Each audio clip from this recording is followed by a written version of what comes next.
Hey guys, tonight we are going to talk about medieval mischief, about jokes and pranks and tricks and the surprising, delightful, sometimes alarming things that people did to one another for a laugh 700 years ago and more.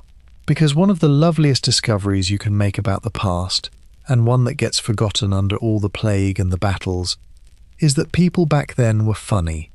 They loved a joke. They played tricks on each other constantly.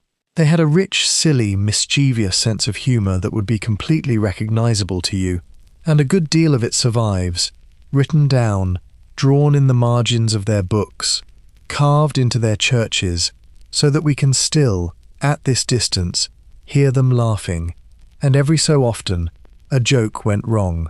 That is the other half of our title, and I should say a word about it before we begin, because the phrase pranks that went too far could be taken in a grim direction, and we are not going to take it there. So, before you get comfortable, tell me in the comments where you're watching from and what time it is. It's always 2 in the morning somewhere. Also, thank you to the viewer who suggested this topic. You know who you are. And if this channel helps you drift off, tap the like button and subscribe, but only if you genuinely enjoy what I do here. Now, dim those lights, switch on a fan for some sweet background hum and get comfortable, because we have a long and gentle journey ahead of us tonight, back through the long, quiet centuries, to a world that worked hard and laughed hard, where the winters were dark and cold, and the people who lived through them found more ways to make each other laugh than we usually give them credit for.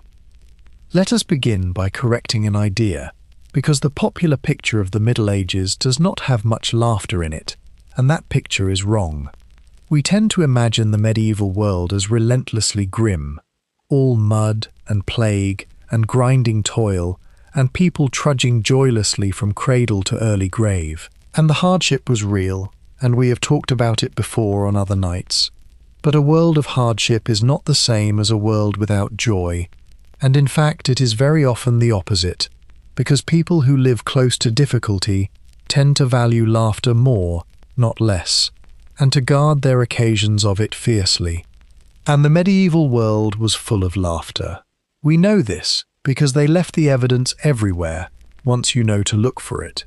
Look at the edges of their books, medieval manuscripts, the beautiful hand-copied books that took monks months and years to produce, are often decorated in the margins, and the margins are frequently, gloriously, deranged. There are knights doing battle against giant snails. There are rabbits turning the tables and hunting men, or riding dogs, or solemnly conducting executions. There are monkeys dressed as bishops preaching mock sermons. There is a cat playing a fiddle while a mouse dances. There are creatures that are half bird and half something impossible, doing nothing of any significance at all, just capering about in the white space around the sacred text, for no reason anyone has ever been able to fully explain, except that somebody thought they were funny. Think about what that means. A scribe, working on a serious and expensive religious book, doodling a rabbit knight in the margin because it made him laugh, or made his colleague laugh, or would make some reader laugh 100 years later. That is a joke, reaching across 7 centuries and still landing. You can look at these things today and they are still funny, which is one of the most direct connections to the medieval mind that we have. Not their wars or their theology, but their sense of humour, preserved by accident in the corners of their books. And it was not only the margins.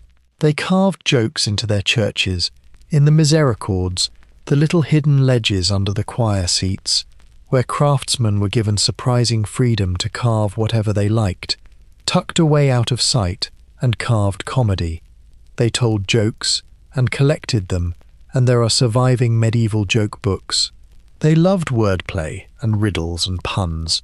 They had a whole tradition of comic tales, and the greatest work of medieval English literature, Chaucer's Canterbury Tales, is in large part a collection of jokes, some of them extremely rude, told by a group of travellers trying to entertain each other on a long journey. So put away the grim, silent Middle Ages, The real one was noisier and sillier and warmer than that. It had a sense of humor you would recognize instantly. And tonight, we are going to spend some time inside it, and it is a good and friendly place to fall asleep. And I want to say why this matters, briefly, before we go on. Because it is more than just a pleasant correction. The grim, joyless picture of the Middle Ages does those people a real injustice, and it does us a subtle harm too. It teaches us to see the past as a foreign country full of miserable strangers, and to feel a kind of smug distance from it, as though we invented joy, as though laughter and cleverness and fun were modern achievements. And that is simply false, and believing it makes us lonelier than we need to be, cut off from the enormous warm company of everyone who came before. The truth is kinder and better. The truth is that people have always been people, that they have always laughed and played and teased and delighted in mischief, that the capacity for joy is not a modern invention, but a permanent feature of the human creature, present in every age, including the hardest ones, and especially the hardest ones. When you learn to see the humor in the medieval world, you are not learning some quaint minor fact about the past. You are learning that you belong to a very old and very large family of people who have always, in all their difficulty, found ways to laugh. And that is a genuinely consoling thing to know, and a good foundation for everything else we will wander through tonight. Let that laughing world, hidden in the margins, settle gently in the dark. We turn now to the most extraordinary institution of medieval fun, a time of year when the whole world was officially turned upside down. Here is the thing about medieval mischief that surprises people most. A great deal of it was not spontaneous at all. It was organized. It was scheduled. It was, in a very real sense, official. Because the medieval world had built into its calendar certain times when the normal rules were deliberately suspended, and disorder was not merely permitted but expected, and the whole social order was ceremonially turned on its head. And this was not a failure of control, it was a feature. It was understood, at some deep level, that a society this rigid, this hierarchical, where everyone had a fixed place and was expected to stay in it, needed a release valve.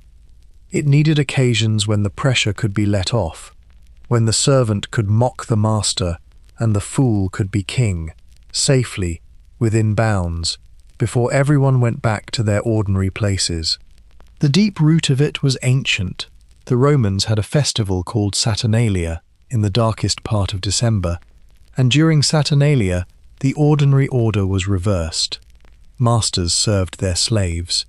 Gambling, normally frowned upon, was allowed in the open. A mock king was appointed to preside over the nonsense. It was a brief, licensed, joyful overturning of everything. And when the Roman world became Christian, this deep old instinct for midwinter misrule did not die. It simply found new forms, attached itself to the Christmas season, and carried on. And so the medieval year had its upside-down times, clustered mostly around the long, dark weeks of Christmas and the New Year, when the work of the fields was done and people were shut indoors together with time on their hands and a need to keep their spirits up through the worst of the winter. And in those weeks, extraordinary things were permitted that would have been unthinkable at any other time. The essential idea running through all of it was inversion, the turning of the world upside down, the low made high and the high made low, the child put in charge, the fool crowned, the servant waited upon, the solemn made ridiculous. For a few days the whole careful structure of medieval society, which everyone spent the rest of the year maintaining with enormous seriousness, was deliberately, ceremonially, joyfully tipped over, and everyone laughed, and then it was set carefully back upright again. And I find something genuinely wise in that, underneath the silliness, because they understood something we sometimes forget, which is that dignity and order are easier to bear if you are occasionally allowed to laugh at them, that the pompous thing survives better if it lets itself be mocked once a year. that a pressure valve is not a weakness in the system, but part of what keeps the system from bursting. They built their release into the calendar on purpose, and then they let themselves go. Let that upside-down world settle gently in the dark. We turn now to the strangest and most wonderful of these customs, the one where a choir boy became a bishop. Of all the medieval customs of misrule, the one I find most charming, and the one that tells you the most about how seriously they took their unseriousness, is the boy bishop. Here is how it worked. Around the feast of St. Nicholas in early December, or sometimes a little later around the Holy Innocents at the end of December, a cathedral or a church or a school would choose a boy. One of the choir boys, one of the children who sang in the services, and were otherwise very much at the bottom of the whole grand ecclesiastical hierarchy, and that boy would be made bishop, not in jest exactly, or not only in jest. He would be properly dressed in miniature bishop's robes, with a little mitre on his head and a little crook in his hand, and for a period of days he would actually carry out many of the ceremonial functions of a real bishop. He would lead certain services, he would give a sermon, or have one given in his name. He would process through the town in full regalia. He would in some places be attended by his fellow choir boys dressed as his clergy, his little canons and chaplains, the whole child hierarchy mirroring the adult one, and the real clergy, the actual bishop and canons and priests, would step down and take the lowly places and sit where the children usually sat, and let themselves be led in worship by a 10-year-old in a paper mitre. And people took it seriously, in the way you take a beloved tradition seriously. The boy bishop was a real institution, with real customs and real dignity attached to the role, and there are records of the robes made for them, and the gifts given to them, and in some places a boy bishop who died during his brief term of office was buried with the honours of a real one. There is a small monument in one English cathedral that may commemorate exactly that. A child who was bishop for a few December days and did not live to give the office back. And the point of it, the beating heart of it, was that verse from the Gospels that the medieval mind loved so much, the one about how the last shall be first and the humble shall be exalted. The boy bishop was that idea made real for a week. The very lowest, a child, lifted to the very highest, and the highest brought low to make room.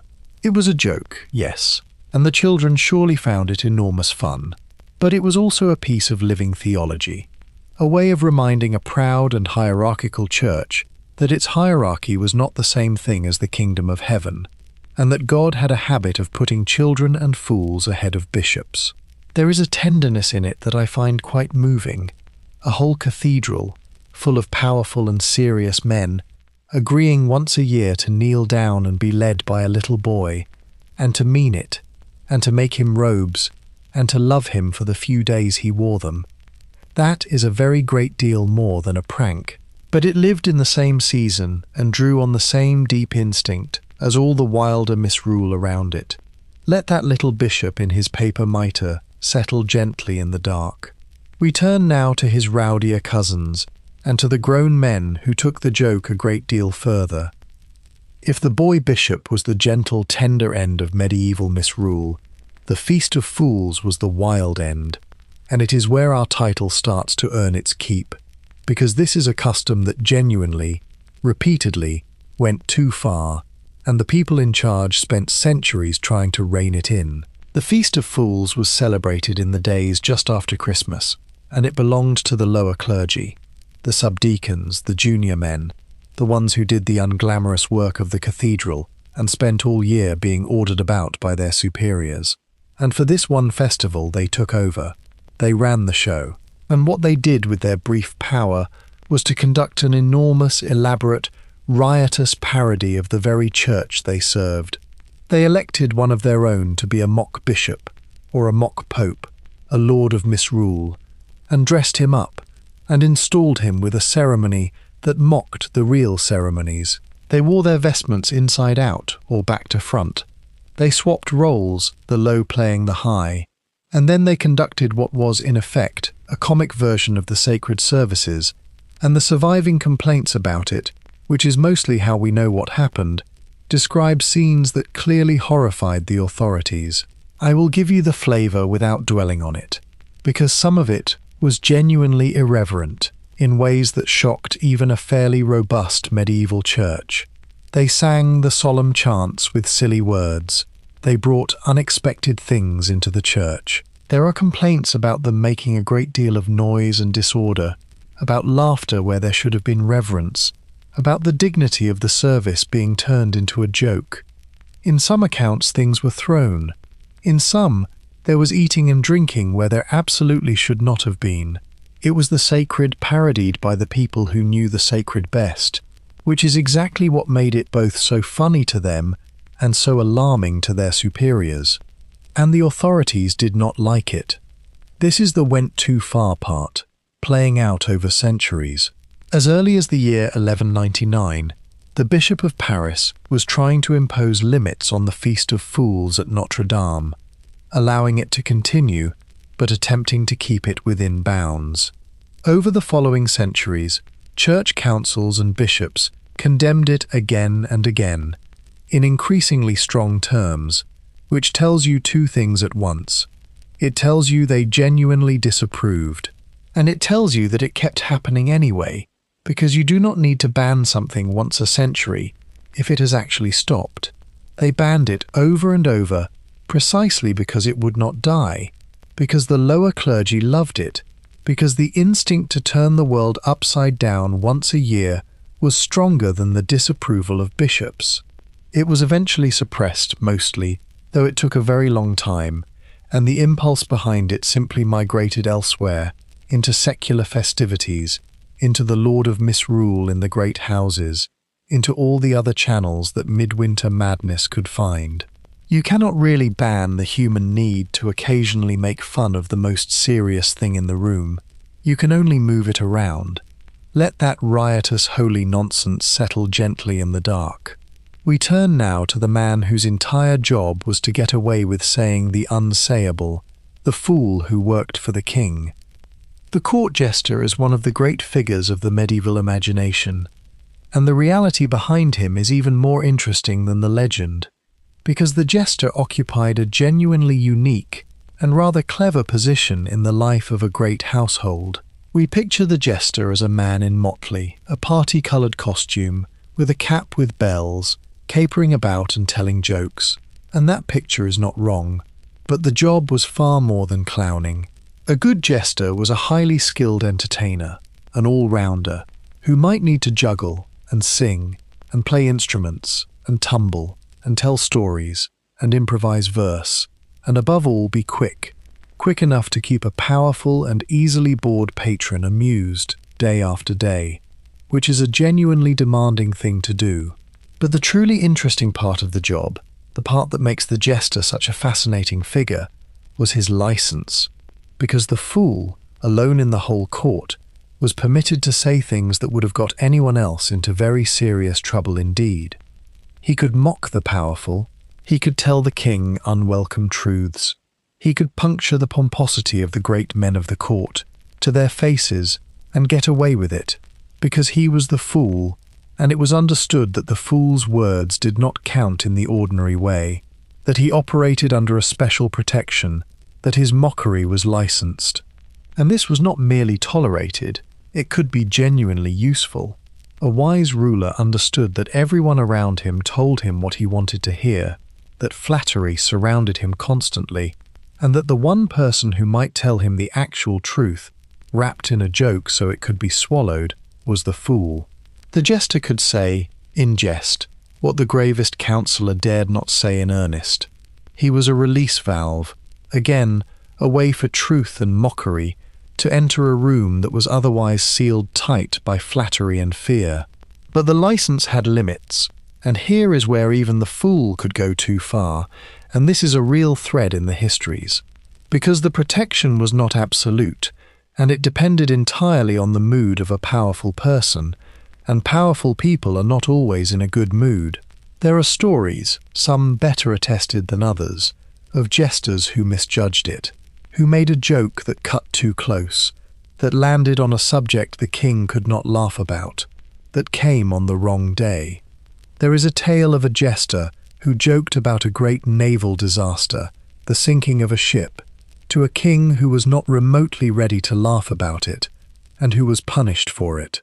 The fool's freedom was real, but it was a freedom granted at the pleasure of someone who could withdraw it in an instant, and a fool who forgot that, who believed his own license was unconditional, could discover very suddenly and very painfully that it was not, which is, when you think about it, the oldest lesson in comedy, and one that has not changed at all in 700 years. Know your audience, know the room, know the difference between the joke that punctures a person's vanity, which they may forgive, and the joke that touches their real pain, which they will not. The medieval fool lived his whole professional life on exactly that edge, and the best of them walked it brilliantly, for years, and died in their beds, having spent a lifetime telling the powerful the truth and making them laugh about it. Let that quick and careful fool settle gently in the dark. We turn now, out of the palace and back into the village, to the way ordinary people used mockery to police one another. Out in the village, ordinary people had their own tradition of organized mockery, and it is one of the strangest and most double-edged things in this whole story, because it sat exactly on the line between a joke and something crueler, and it is a perfect example of our theme. It had many names across Europe. In France it was the charivari. In England it was often called rough music or riding, or by a dozen local names, and it worked like this. When somebody in the community had done something the community disapproved of, but that was not exactly a crime, something the law would not touch but that offended the shared sense of how people ought to behave, the neighbours would gather, at night, outside that person's house, and they would make an appalling, deliberate, mocking din. And I mean a genuine racket. They banged pots and pans, they rang bells and blew horns, and beat on trays and shouted, and sang rude songs, and produced every ugly cacophonous noise they could manage, on purpose, the very opposite of music, which is why it was called rough music. They might carry effigies, crude figures representing the offenders. They might parade someone, or someone standing in for them through the streets. They might keep it up for nights on end. And what sort of offence triggered it? Usually something to do with the proper order of marriage and the household, because that was the community's deep concern. A marriage that seemed to break the natural order, an old man wedding a very young woman, or a widow remarrying with what was felt to be indecent haste, a wife who beat her husband, or a husband thought to be dominated by his wife, which offended their sense of how a household should be arranged, a scold, a person whose tongue was thought too sharp, somebody who had committed adultery, or was believed to have. The rough music was the community's way of saying, loudly and publicly and humiliatingly, "We all know what you did, and we do not approve." Now, at one level, this is folk comedy, a kind of rough village theatre, and there was undoubtedly laughter in it, and a sort of carnival energy. But you can already feel the edge, can you not? Because this is also a mob, outside your house, at night, making it clear that the whole community has turned against you, and refusing to stop. And it is aimed not at the powerful, the way the best medieval humour was, but very often at the relatively powerless, at the widow, at the woman with a sharp tongue, at the couple whose only offence was to marry in a way the village found unseemly. And it could tip, easily, from mockery into genuine persecution, from a rough joke into something that made a person's life unlivable and drove them out. So here, right in the middle of the village's comic tradition, is our theme laid bare.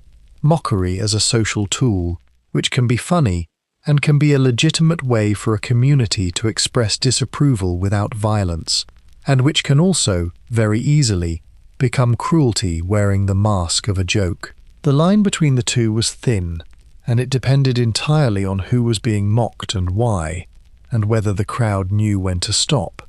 Sometimes they did, sometimes they did not, And it is worth sitting with that for a moment, gently, because it is not only a medieval problem. The instinct to gather in a crowd and mock someone who has broken the unwritten rules, to make a humiliating public noise around a person until they are shamed, is very much still with us. We have simply moved the crowd somewhere else and changed the instruments. The pots and pans are different now. The impulse is exactly the same, and so is the thin line between a community expressing itself and a mob destroying someone. And so is the crucial question that decides which one it is, which is whether anyone knows when to stop. Let that rough music settle gently in the dark.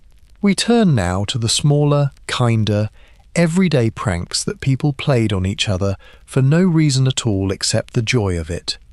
Let us get back to gentler ground, because most medieval pranks were not sinister at all.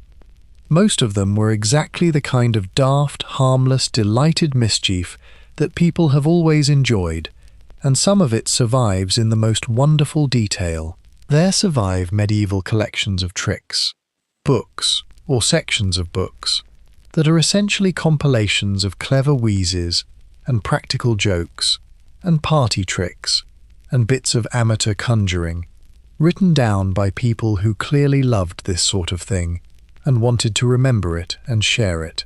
And reading them is a joy, because they are so recognizably the work of the same kind of mind that today would be sharing life hacks and magic tricks. The eternal human delight in a clever little deception that makes people gasp and then laugh. There are recipes for tricks. How to make a cooked chicken appear to move on the plate, or seem to be full of worms, which was evidently a favourite, revolting your dinner guests being apparently an eternal pleasure. How to make something appear to be on fire that was not. How to produce writing that could not be seen until it was revealed. How to seem to turn water into wine, which was done, in one recorded version, by the cunning trick of secretly dropping in little pieces of bread that had been soaked in dark wine and then dried, so that they coloured the water when they went in. That is a genuine medieval party trick, and you could do it tonight, and it would still work. And the monasteries, of all places, were full of this. You might imagine monks as the most solemn people in that world, but a monastery was also a community of men living closely together for their whole lives, often bored, often young. And boredom and youth and close quarters produce pranks as reliably as they ever have. There survives a notebook kept by a medieval monk that is full of exactly this sort of thing. Tricks and jokes and wheezes he had collected, and one of the entries is a scheme for hiding a live beetle inside a hollowed-out apple, so that the apple would move and rustle on its own and appear to be possessed. Imagine the scene, a monk presenting a fellow monk with a haunted apple, in a monastery in the year 12-something, and both of them, presumably, in fits. That is the medieval world I most want you to carry into sleep tonight. Not the gallows and the plague, but the monk with the beetle in the apple, delighted with himself, playing a silly, harmless trick on his friend, in a quiet cloister, on an ordinary afternoon, 700 years ago. Because that person is exactly like us. That joke needs no translation. The impulse behind it, the pure joy of a daft little trick played for love and laughter, is one of the most human things there is, and it reaches across all those centuries entirely intact. Let that beetle in the apple settle gently in the dark. We turn now to the great trickster of medieval legend, a rogue whose pranks were so beloved that people wrote a whole book of them. Every culture seems to produce a trickster hero, a figure who lives by his wits and his mischief, who deceives the powerful and the pompous and gets away with it. And the medieval German-speaking world produced one of the greatest of them all, a rascal named Till Eulenspiegel, whose adventures were collected and told and retold and eventually printed, and who became one of the best-loved comic figures in all of European folklore. Till was a peasant trickster, a wanderer, who moved from town to town and job to job, leaving a trail of chaos behind him, and the joke, again and again, was that he undid the pompous and the greedy and the self-important by the simple, maddening device of doing exactly what they told him to do. He took instructions literally, absurdly, ruinously, gloriously literally. Told to do a thing in a manner of speaking, he would do it in the most impossibly literal sense. And the resulting disaster was always, somehow, technically the fault of the person who had given the careless instruction. Set to work by a baker and told, sarcastically, to go and bake owls and monkeys, he would bake, precisely, owls and monkeys, and ruin the flour, and point out that he had done exactly as instructed. Employed here and tricked there, he turned every situation inside out through this same relentless, deadpan literalism, and the victims were always the masters, the employers, the merchants, the innkeepers, the officials, the ones with a little power and a lot of self-regard, undone by their own careless words and their own assumptions about the stupid peasant in front of them, who was, of course, far cleverer than any of them. And the reason a figure like Till was so beloved, and printed, and translated, and told and retold for centuries, is not hard to understand. He was the fantasy of everyone who had ever been ordered about, everyone who had ever had to bite their tongue and obey a foolish master, everyone at the bottom looking up. He was the little man winning, not by force, which he did not have, but by wit, which he had in abundance, turning the very obedience that was demanded of him into the weapon that undid his betters. It is mockery aimed upward again, the great and constant direction of the best folk humour, the powerless getting their revenge in the only currency available to them, which is laughter and cleverness, and the delicious spectacle of the pompous brought low. And there is a slightly sharper edge to Till too, in the older tellings, because a real trickster is never entirely nice, and some of his pranks were crude or cruel, and that is part of the honest texture of the tradition, the trickster who is on our side but is not safe, who is delightful precisely because he is not quite tamed. But at his best and most beloved, Till is pure wish fulfillment for the underdog, the peasant who cannot be kept down, who walks away from every powerful fool he meets, leaving them spluttering in the wreckage of their own self-importance, laughing, already halfway to the next town. Let that great grinning trickster settle gently in the dark. We turn now to the wildest festival of all, the great carnival before the long fast. We have wandered through the midwinter revels, but there was another great season of licensed madness in the medieval year, and in some ways it was the greatest of all, and it came right before the grimmest stretch of the calendar, which is exactly why it burned so bright. It was Carnival, the great blowout before Lent. Lent was the long fast, the 40 solemn days before Easter, when rich food and meat and merriment were all given up, a genuine and demanding period of self-denial that everyone was expected to observe. And human nature being what it is, the days immediately before this long fast became an enormous, riotous, defiant festival of everything that was about to be forbidden. If you were going to give up meat and rich food and revelry for 40 days, then by heaven, you were going to have a spectacular amount of all of them first. The very word carnival is generally understood to carry the sense of farewell to meat, the great goodbye to the flesh before the fast. And carnival was misrule at full volume. Feasting, of course, enormous quantities of exactly the food that was about to be forbidden. Drinking, costume and disguise and masks, processions and mock ceremonies, the whole apparatus of inversion, the mock kings and the fools, and the world turned upside down, but bigger and wilder than the quieter midwinter versions. A genuine explosion of collective abandon. There were mock battles, sometimes staged as symbolic combats between a figure representing carnival, fat and jolly and surrounded by food, and a figure representing Lent, thin and severe and surrounded by fish and vegetables, the two of them fighting it out in a piece of festival theatre that captured the whole meaning of the season, the feast and the fast, the flesh and the spirit, at war for the calendar. And Carnival, more than any other festival, was where the theme of our whole night reached its peak. Because a festival this large and this wild, built specifically around excess and disguise and the overturning of all restraint, carried the greatest release and the greatest risk together. At its best, it was one of the supreme achievements of communal human joy, a whole society letting go together in a great shared catharsis before the hard discipline of Lent.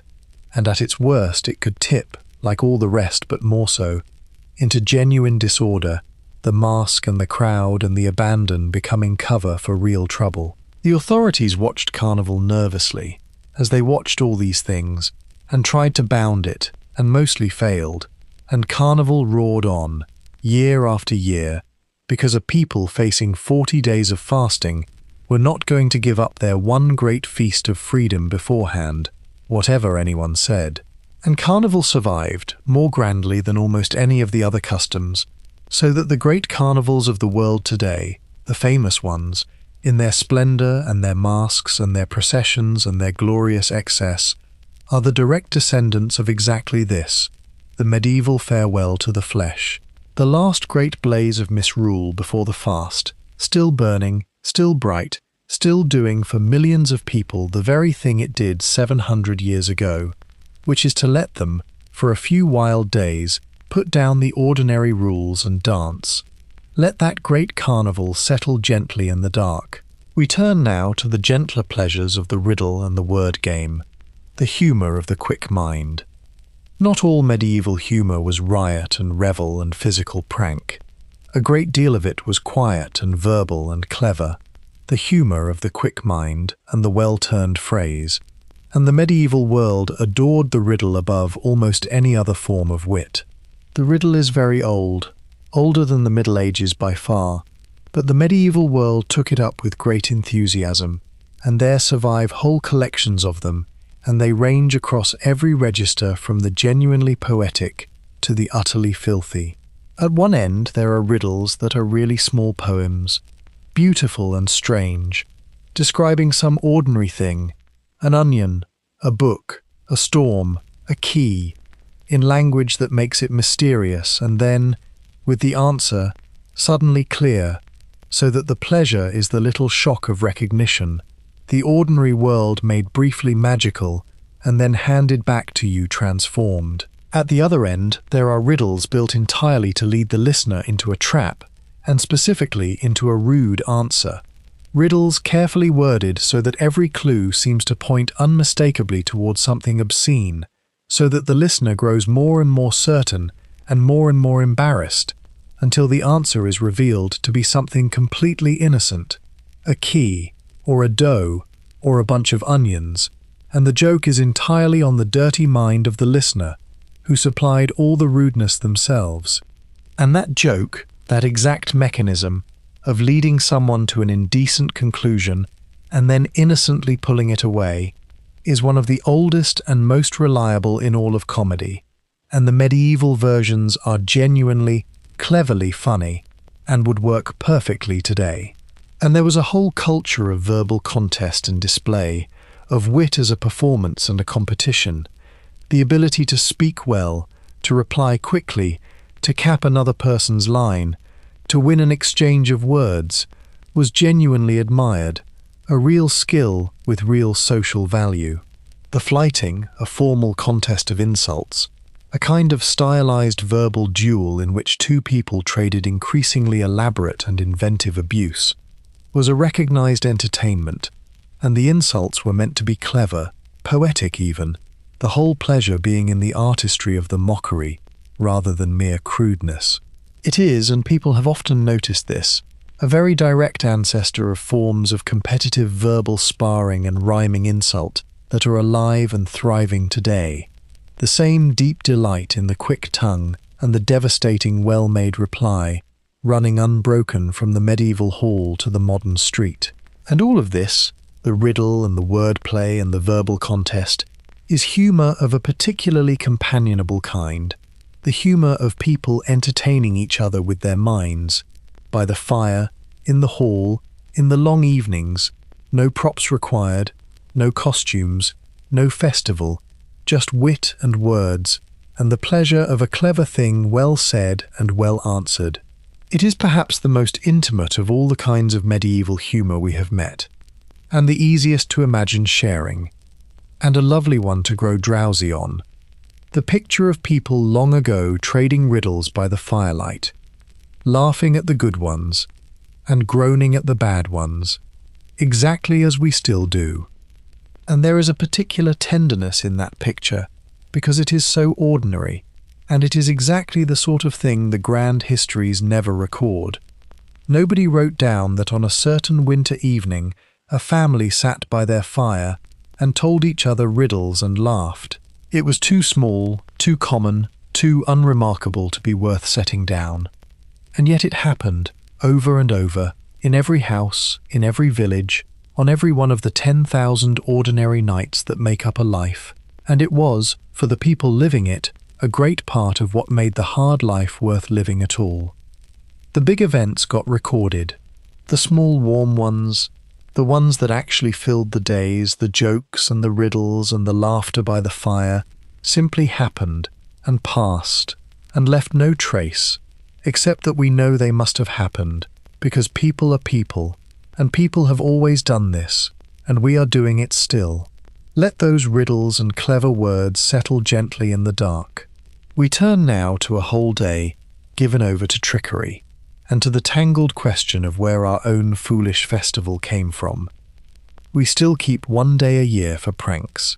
The 1st of April, when it is traditional, in many countries, to play tricks on people, and to catch them out, and to cry April Fool when they fall for it. And where that custom came from is a genuinely tangled historical question, which is itself rather fitting, because a festival of trickery ought to have a slippery and uncertain origin, and this one certainly does.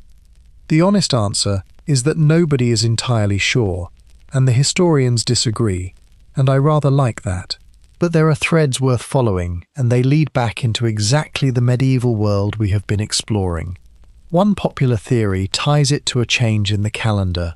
For a long time, in various places, the new year was reckoned to begin not in January, but in the spring, around late March, with the celebrations running into the first days of April.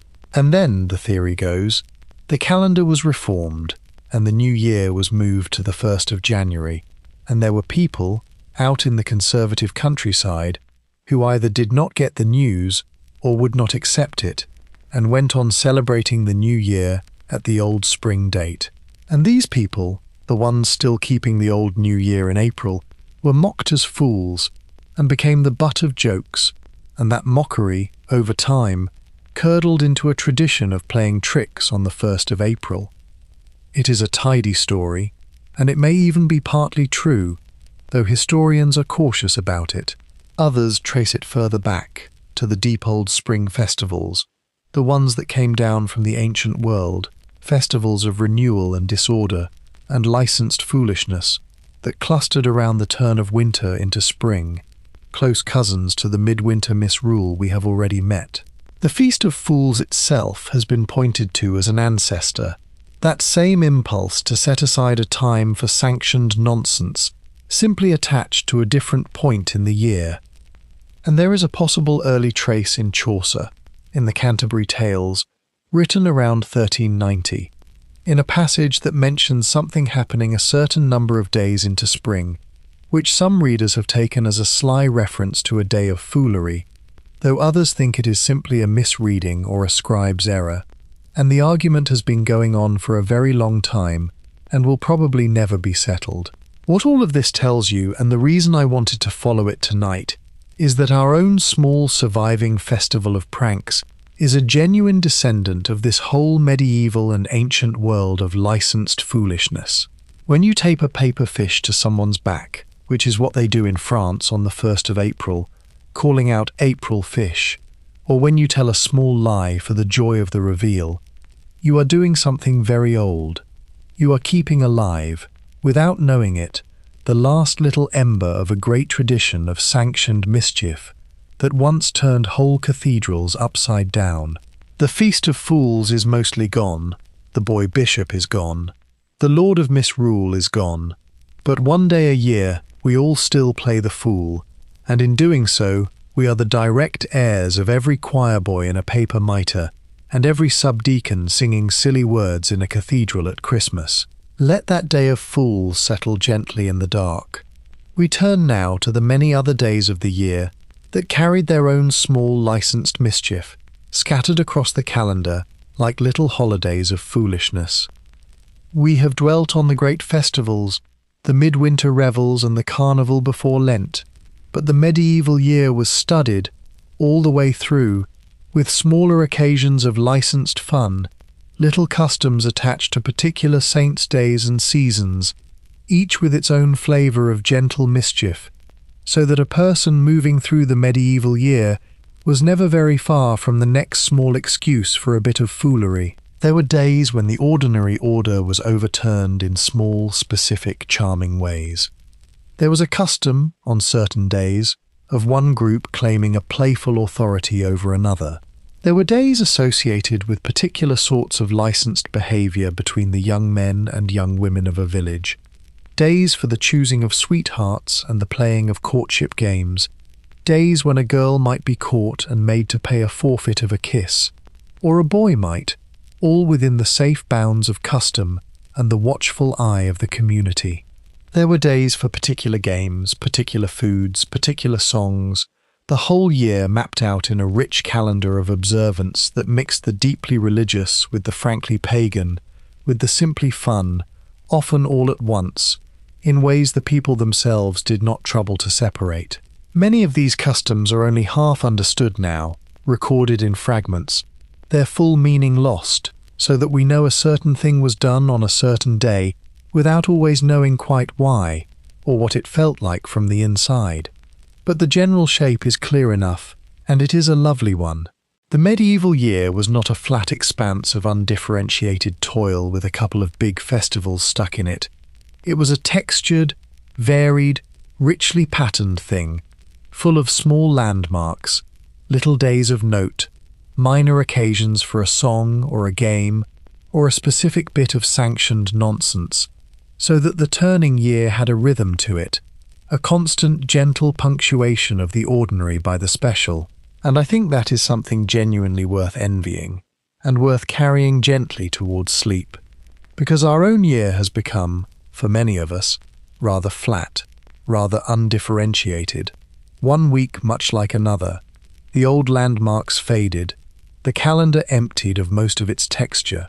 The medieval person, for all that their life was harder than ours in almost every material way, lived inside a year that was densely, richly marked, full of small anticipated pleasures, the next feast, the next custom, the next little licensed bit of fun, always somewhere ahead on the calendar. They were poorer than us in things and richer than us in occasions, and there is a lesson in that somewhere, about what actually fills a life, though I will not press it at this hour.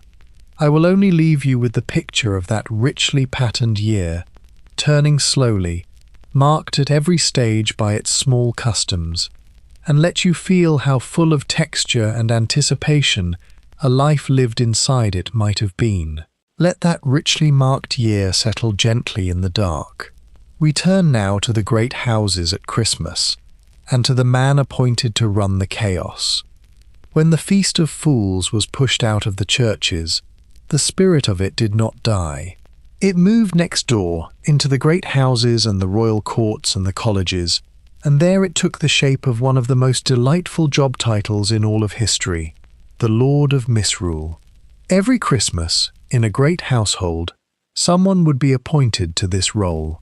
Often it was a servant, or someone otherwise low in the household, chosen precisely so that the inversion could work, so that the low could be raised high. And for the 12 days of Christmas, this person was placed in charge of the festivities. They were the master of ceremonies, the director of the revels, the ruler of the Christmas madness. And while their reign lasted, they had a genuine and startling authority to command the entertainments and set the tone and order everyone about, including, in principle, their actual masters. In Scotland they had an even better name for the same idea, the Abbot of Unreason. which I think is one of the finest phrases the medieval world produced. The Abbot of Unreason, an office dedicated to the official governance of nonsense, and the Lord of Misrule presided over 12 days of games and feasts and dancing and pranks and general uproar. There were mock ceremonies, there were games we would half recognize, and games we have entirely lost. There was a great deal of eating and drinking. There was the deliberate, delighted overturning of the household's normal dignified order, all under the direction of this temporary lord of chaos, who might command the grandest people present to do undignified things, and be obeyed, because that was the game, and everyone had agreed to play it. The Tudor kings loved it. Henry VII kept a lord of misrule, and Henry VIII, who enjoyed a party enormously, had them too, and there are records of the money paid to these temporary lords and the elaborate revels they oversaw. One of Henry's lords of misrule is recorded cheerfully demanding money from the king himself for his services, which is exactly the sort of brazen thing the role permitted, a servant billing the king and getting away with it, because for 12 days the world was upside down, and that was the entire point. And then, on the 12th night, it ended. The reign of the Lord of Misrule expired. The Abbot of Unreason took off his mock robes. The world was turned the right way up again, and everyone went back to their proper places, the servant to serving and the king to ruling, carrying with them the memory of 12 days when it had all been gloriously, officially, upside down, and they would do it again next year because they needed it, because the long dark winter needed a great blaze of licensed foolishness at its heart to be bearable. Let that Abbot of Unreason settle gently in the dark. We turn now to the wilder figures who capered through these festivals, the men dressed as beasts and the hobby horses that pranced through the winter streets. The revels were not only feasting and mock bishops, they were full of costumed figures, capering characters who belonged to the deep old tradition of midwinter disguise, and two of them are worth meeting properly, because they are so strange and so old and so oddly persistent. The first is the hobby horse, not the child's toy on a stick, or not only that, but the festival figure, a man wearing a framework that made him appear to be riding a horse, or to be half a horse himself, a costume built around him so that he became a prancing, curvetting, comic beast, part man and part animal, cavorting through the revels. Hobby horses appeared in the Christmas festivities, in the mummers' plays, in all sorts of seasonal foolery, and they are genuinely ancient, and they survived, in odd corners of the countryside, long after most of the medieval revels had died, so that there are still, today, a very few places that bring out an ancient hobby horse on a particular day of the year, a direct living thread back to exactly this world. There is something wonderfully daft about a grown man spending the darkest week of the year pretending to be a horse, prancing about and being chased and chasing, to the delight of a crowd. And there is something older than daft in it too, something that reaches back past the Middle Ages entirely, into a very deep human past of animal disguise and midwinter beast mumming, the meaning of which is mostly lost, and which the medieval people themselves probably no longer fully understood, but kept doing anyway, because it was traditional, and because it was fun, and because the darkest week of the year wanted a prancing horse in it. The second figure is the wild man, and he is stranger still. The wild man was a figure of the medieval imagination, a man of the woods, covered in hair or in leaves, living beyond the edge of civilization, half human and half something else, and he appeared in the festivals as a costumed character, a man dressed in shaggy green, in ivy and moss and foliage, playing the wild thing from the forest, sometimes menacing, sometimes comic, sometimes both. People dressed as wild men for revels and processions and courtly entertainments, and the wild man capered at the edge of the festival the way he was imagined to caper at the edge of the settled world, a safe little taste of the wilderness brought into the hall. And here is where I must give you, gently and briefly, one of the most genuinely famous cases of a medieval revel going too far, because it is exactly on our theme and it is a real event, though I will not dwell on the worst of it. There was an occasion at the French royal court, at a masquerade, where the young king and several companions dressed as wild men, in costumes of flax and pitch to make them shaggy, and danced. And these costumes were, of course, appallingly flammable, and there was fire in the room, and it went wrong, and several men died. The king himself survived only by chance. It became known to history by a grim name, the Ball of the Burning Men. And it was, in the most literal and terrible sense, a costume party that went too far, a piece of festive dressing up that turned into a catastrophe because nobody had thought about the pitch and the torches. I tell you this one because it is real and famous and directly on our theme, but I will not linger because it is sad, and this is a gentle hour. The point of it, the thing to take and then release, is simply that the medieval love of costume and revel and disguise, which was mostly pure joy, carried real risks that they did not always foresee, and that sometimes the danger was not a mob or a cruelty, but simply an accident, a failure to think, flax and pitch too near a flame. The joy was real, the carelessness was real too. Both things are true, and we can hold them both gently and move on. Let those prancing horses and shaggy wild men settle gently in the dark, and let the sad accident go. We turn now to the women of that world, and to the sharp and clever humour that was very much their own. We have met a great many men tonight, fools and monks and choir boys and lords of misrule, and that is partly because the records of the official, public, ceremonial humour are mostly records of men. But it would be quite wrong to leave you thinking that medieval humour belonged to men, because it did not, and the evidence that women were every bit as funny, and often a good deal sharper, is right there in the sources if you look. Look at the way women appear in the comic literature of the age. Again and again, in the tales and the fabliaux, the short funny stories that the medieval world adored, it is the wife who is clever, and the husband who is the fool. The stock plot, repeated endlessly with variations, is of a foolish or jealous or overbearing husband outwitted by a quick-thinking wife, and the audience is plainly meant to delight in her cleverness and laugh at his discomfiture. Now, these stories were mostly written down by men, and you can read them in more than one way, but at the very least they show that the image of the sharp, witty, quick-tongued woman running rings around a dull man was a beloved and constant source of medieval comedy.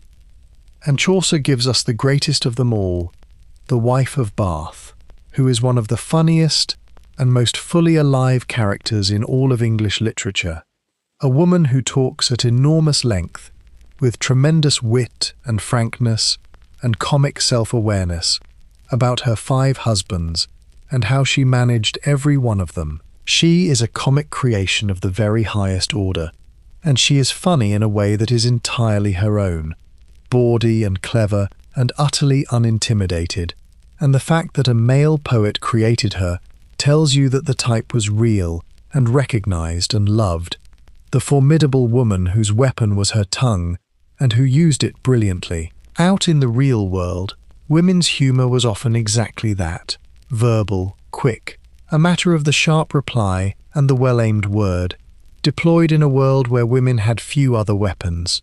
The very fact that medieval communities worried so much about the scold, the woman with the dangerous tongue, and even had unpleasant customs for punishing her, tells you that women's words were feared, which is to say they were effective, which is to say that a clever woman with a sharp wit was a genuine force in her community, able to wound the pompous and puncture the self-important, and make the whole village laugh at someone who deserved it.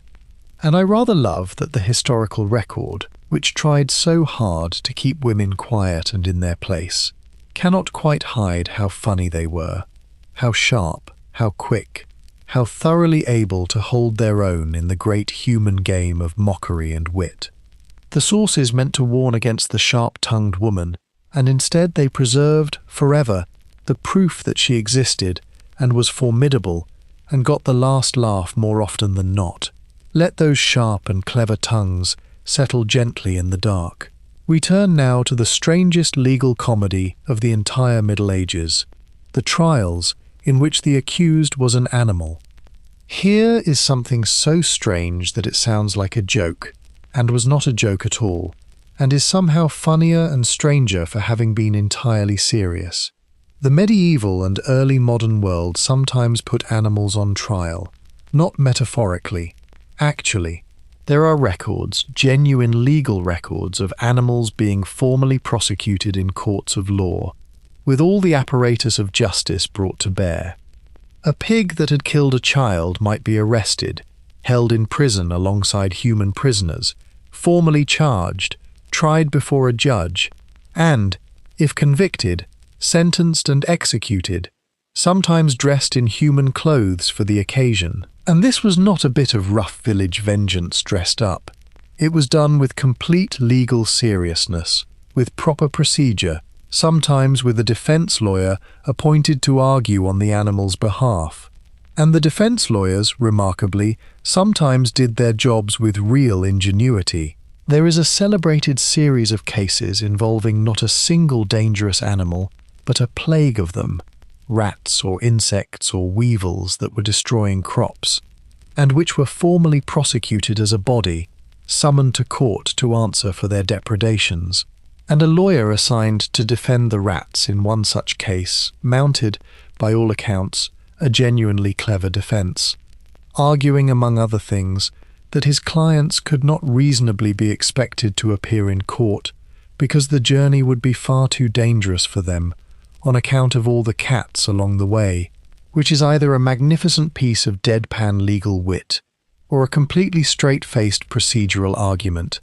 And the wonderful thing is that we honestly cannot be sure which, and it may have been both.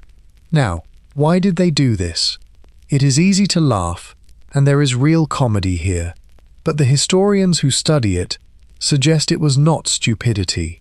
It came from a worldview in which the whole of creation was subject to divine and natural law, in which order had to be seen to be restored when it was violated, in which even an animal that had done a terrible thing had disturbed the proper order of things, and that disturbance had to be formally answered.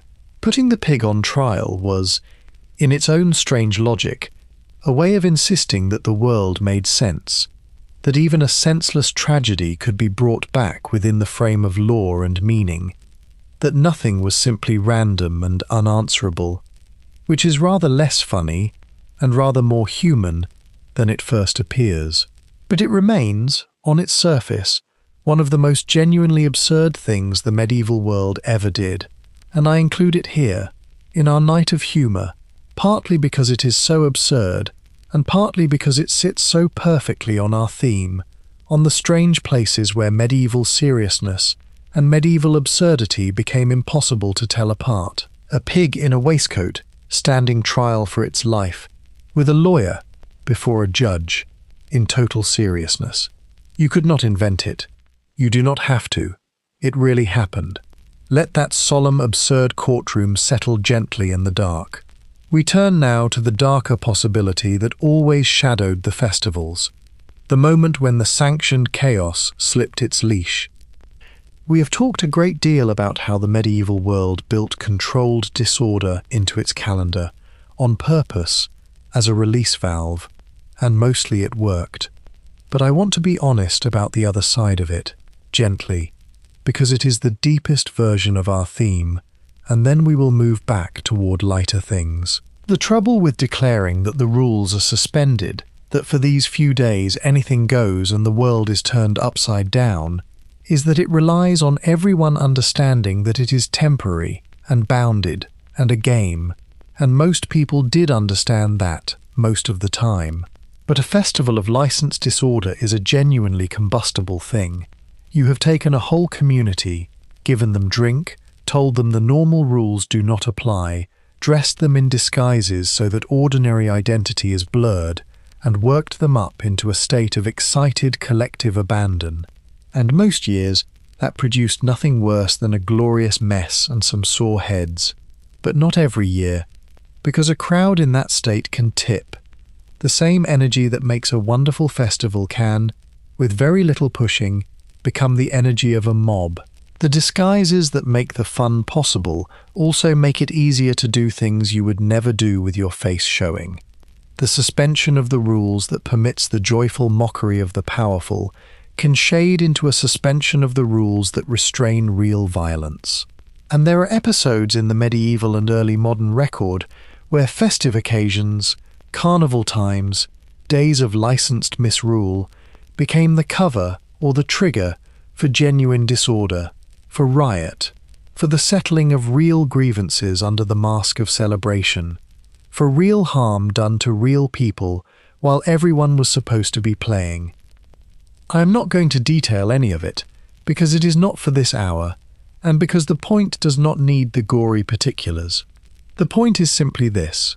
The medieval world understood something true and important about human beings, which is that we need release, that a rigid order must have its holidays of misrule or it will crack. But they also discovered, repeatedly, the danger inside that wisdom, which is that a crowd given permission to break the rules for fun does not always remember, at the crucial moment, that it was only ever supposed to be for fun. The valve that lets off the pressure can, if you are unlucky or unwise, become the crack that lets everything blow. And that is the truest sense in which medieval pranks went too far.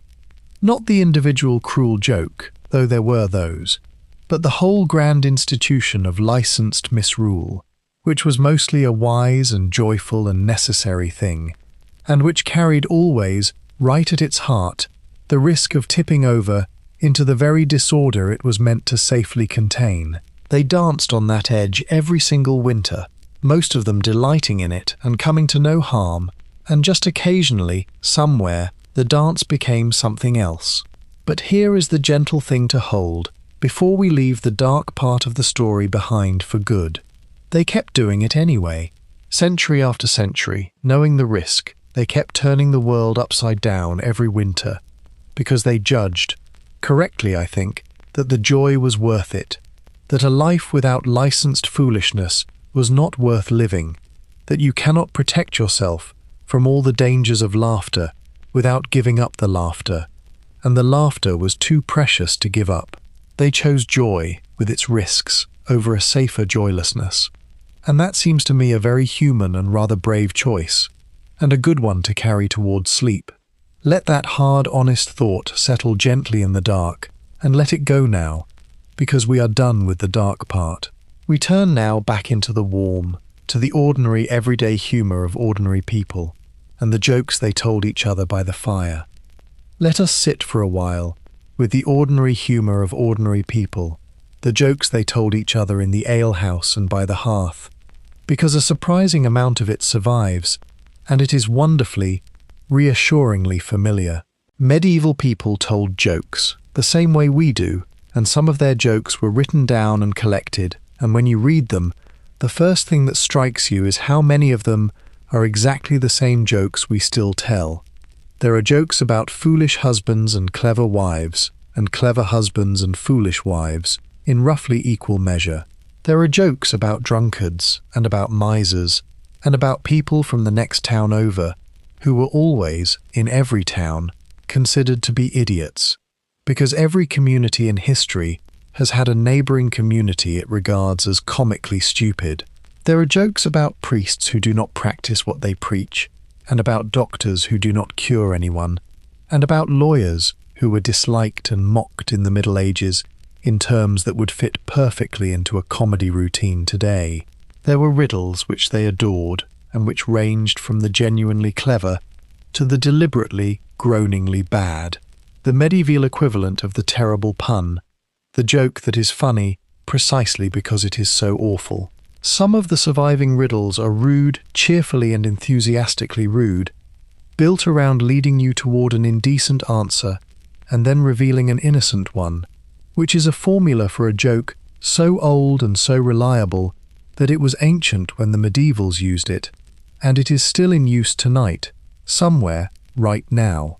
And Chaucer, the great poet, is our best witness to all of this, because the Canterbury Tales, for all that it is a monument of literature, is also, in large part, a collection of jokes, and some of them are extremely rude jokes indeed. Chaucer has pilgrims tell stories that are elaborate dirty jokes, with elaborate dirty punchlines involving mistaken identity in the dark and windows and various indignities, and they are funny. They still work. Audiences still laugh at them 600 years later, because a good farce is eternal.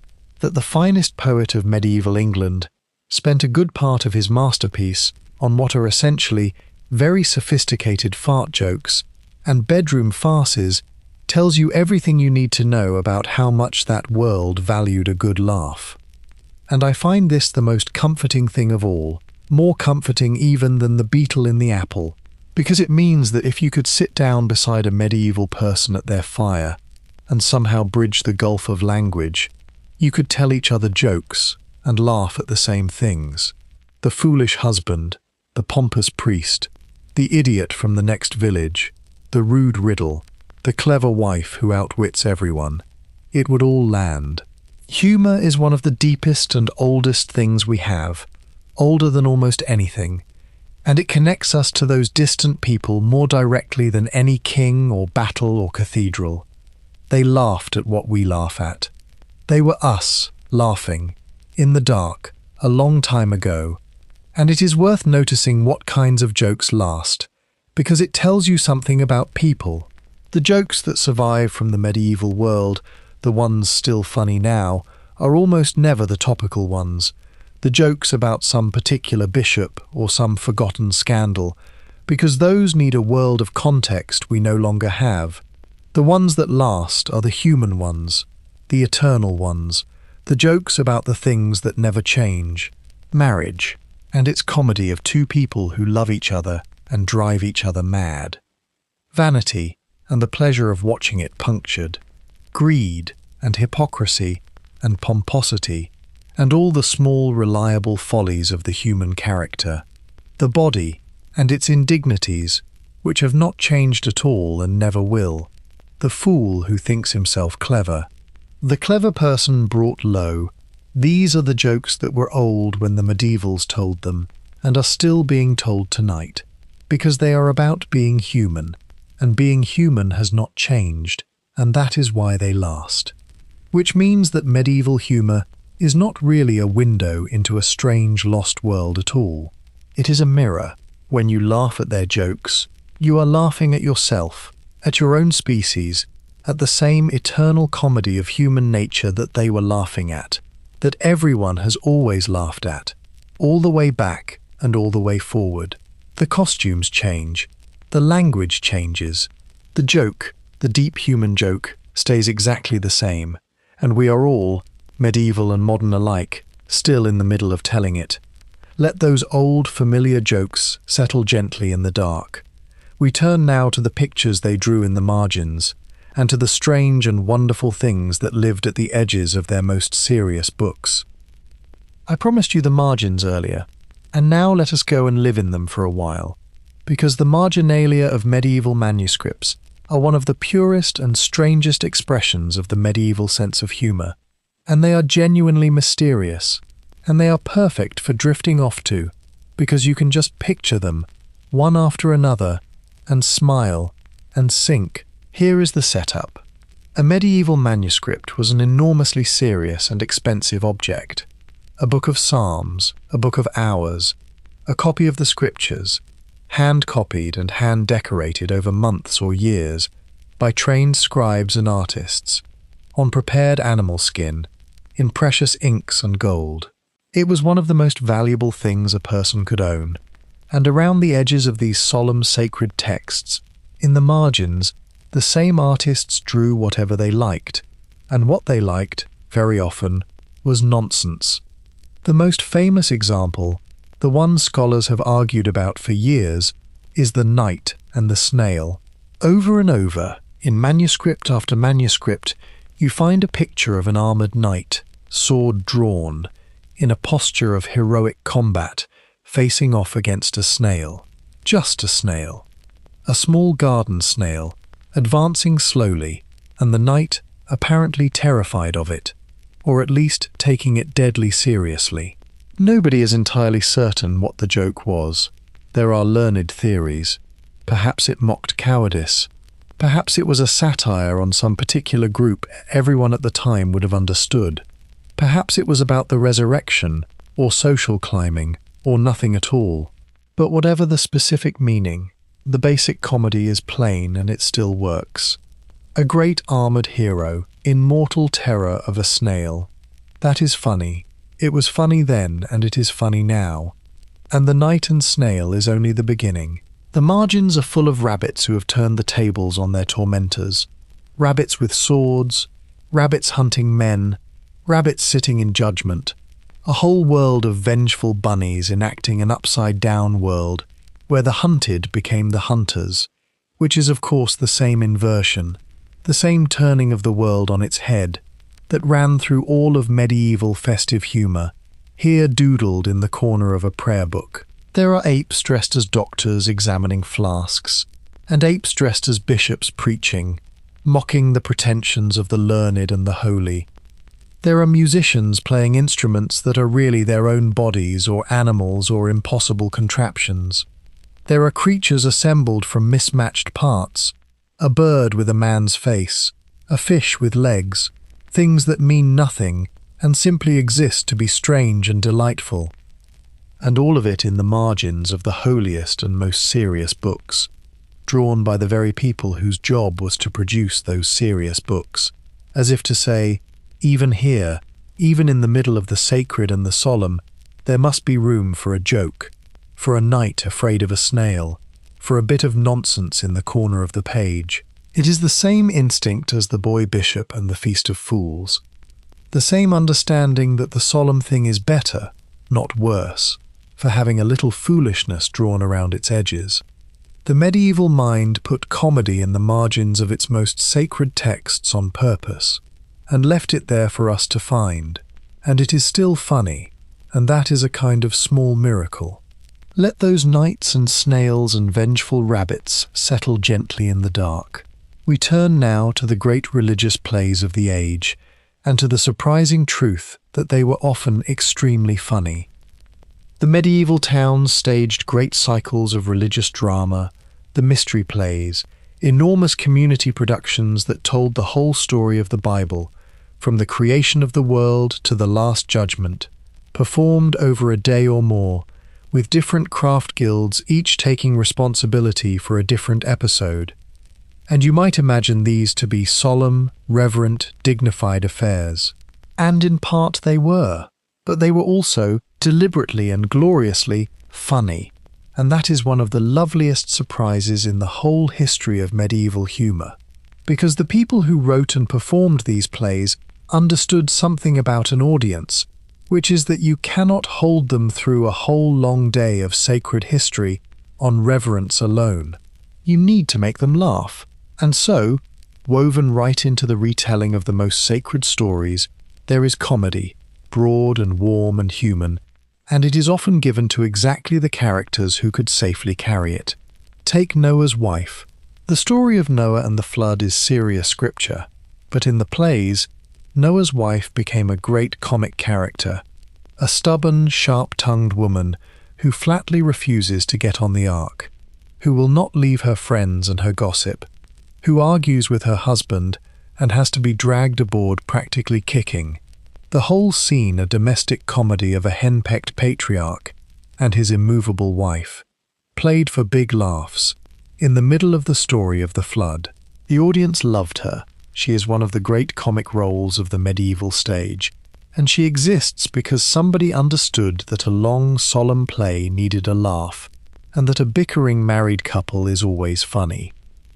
Or take the shepherds in the nativity plays, ordinary working men given comic business, complaining about the cold and their wages and their difficult lives, in one famous surviving play, getting caught up in an elaborate comic subplot about a stolen sheep and a trickster, a whole farce complete with a sheep disguised as a baby in a cradle, before the play turns, at the end, to the real baby, the real nativity, the shepherds going to Bethlehem. The comedy and the sacred sit side by side, the one making room for the other, the laughter making the reverence land harder when it comes.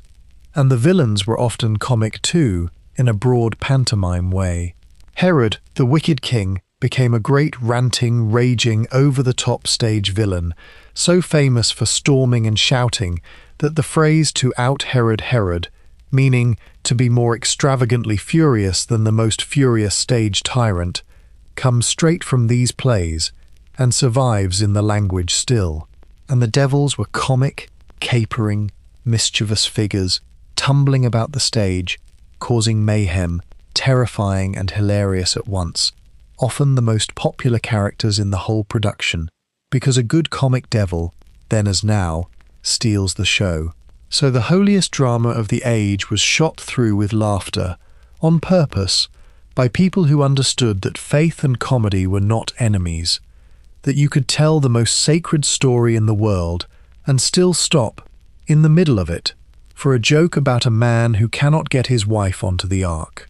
And I find that a wonderfully healthy thing, a religion secure enough to laugh at the edges of its own most solemn stories.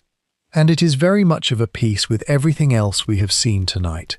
The boy bishop, the margins full of nonsense, the whole medieval refusal to let the solemn thing become too solemn to bear. Let that holy laughter settle gently in the dark. We turn now to the faces carved in stone, the grotesques and gargoyles that grinned down from the churches themselves. Look up, on a medieval church, a great cathedral, or even a modest parish church, and you will very often find, carved into the stone, staring down at you across the centuries, faces. And a surprising number of them are not solemn saints or serene angels. They are grotesque, and comic, and strange, and rude, and they are one more place where the medieval sense of humour was quite literally set in stone. There are the gargoyles, strictly speaking the ones that served as waterspouts, carved into fantastical and often monstrous shapes to throw the rainwater clear of the walls. But the word has come to cover the whole population of carved grotesques that crawl over medieval churches, monstrous faces, comic beasts, human figures pulling faces, sticking out tongues, and doing a range of things considerably ruder than that, because medieval carvers had a broad sense of humour and a surprising amount of freedom in the odd corners and high places where few would look closely. And that is the wonderful thing, the same thing as the marginalia and the misericords.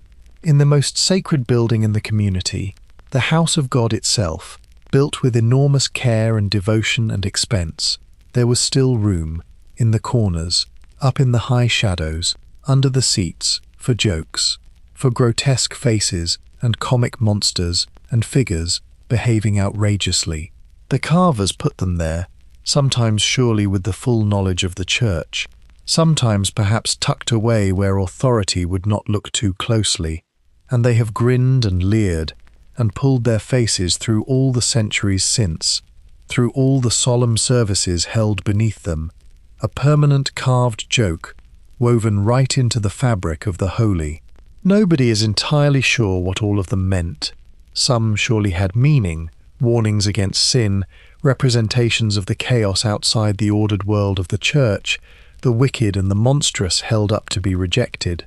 But others seem to be simply what they appear to be, jokes, decoration, the carver amusing himself and his fellows, a bit of comic relief carved into the stone, for no deeper reason than that a grinning gargoyle is a pleasing thing to make and to find. And they are still there. That is what I want you to hold as you drift.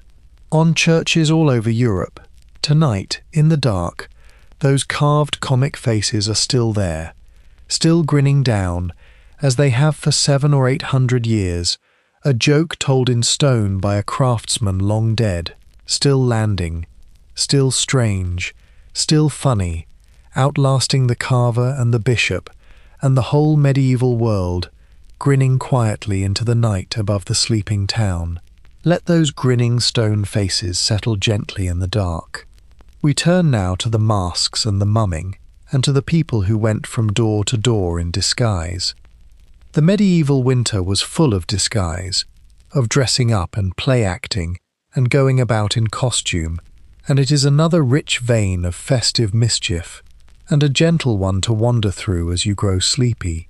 The custom was called mumming, among other names, and in its simplest form it meant people disguising themselves, often with masks or blackened faces or costumes that concealed who they were, and going from house to house during the Christmas season, performing or playing games, or simply causing cheerful mischief, and being given food and drink in return.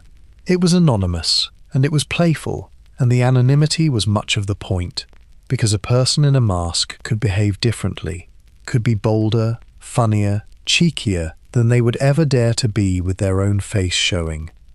There were mummers' plays, rough folk dramas performed by these disguised bands, with stock characters and preposterous plots, often involving a hero and a villain and a fight and a miraculous resurrection by a comic doctor, the same few stories told again and again with local variations, the whole village knowing them by heart and enjoying them precisely because they knew them. There was disguising at the grand end too, elaborate costumed entertainments at court, the ancestors of the later masks, where the nobility dressed up and performed, and hid their faces for the pleasure of the game.